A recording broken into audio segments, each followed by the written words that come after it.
What's up, guys? Joe Drake here and Josh Gangware with the Axiom Fitness Academy, and I'm going to talk to you guys a little bit about assessments. So, Josh, when you have clients coming in for the first time, what kinds of things are you looking to have them go through that you're going to use when it comes to creating their programs? Like, what do you go about trying to assess when someone comes in? Sure. So the first thing that we go over is, without ever actually having that person move, I want to know what they've been doing as far as exercise, any injuries that they may have, or any limitations that they might have as far as movement are concerned that they think themselves.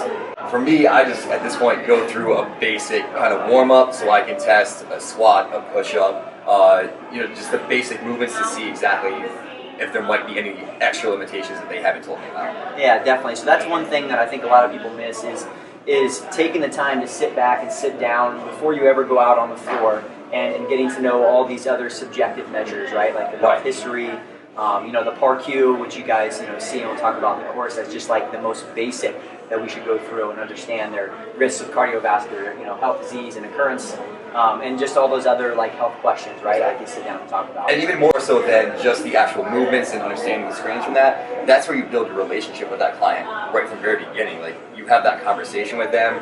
You're asking these questions so they know and trust what you're doing with them, and that they're not going to be afraid to move forward with you.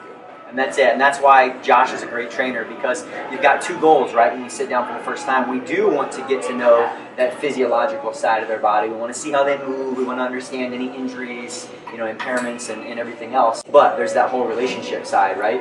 Especially if we're talking even selling conversations. Maybe they haven't purchased training with you yet, and that's that rapport building. So. Absolutely, yeah. Because if you're just going in for the hard sell right away and you don't really have much background after that, it's going to be really, really tough to sell that. But if you're creating that relationship ahead of time, it's much, much easier to kind of work your way into that sell. Yeah, so take note of that, guys. Big important piece that you really take your time and you're trying to build rapport inside that session, because it's easy to get caught up on all the assessments.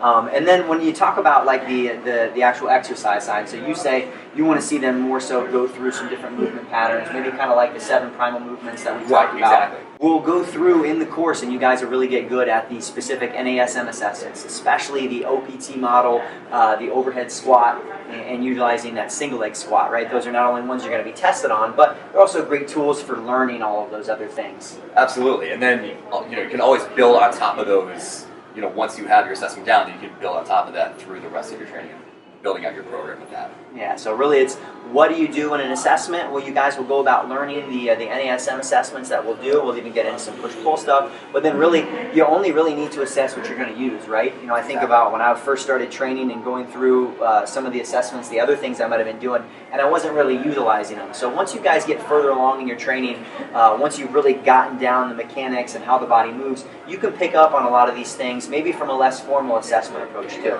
And that's where also having that initial assessment, just talking with that client too and going over what their goals are, there might be some assessments out there that are useless for that client, or at least at the very beginning. If they're not trying to back squat 500 pounds, then you don't have to assess their back squat right away. That's not something that they might be needing.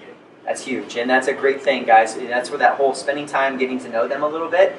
You may have a standard assessment protocol, and again, they may be different if we're working with an athlete who's truly, really dialed in on performance, and we want them to see those minute changes and not only posture but mechanics, versus Sally, who's coming in and she wants to lose weight, and we can help her move better and feel better. Exactly. But she may not need to do that real specific technical thing. They might not need to do strength tests right away. Exactly. So there's this whole base of assessments that you guys will learn and continue to pick up on, and then it's up to you guys to really figure out what's right for each client that comes in.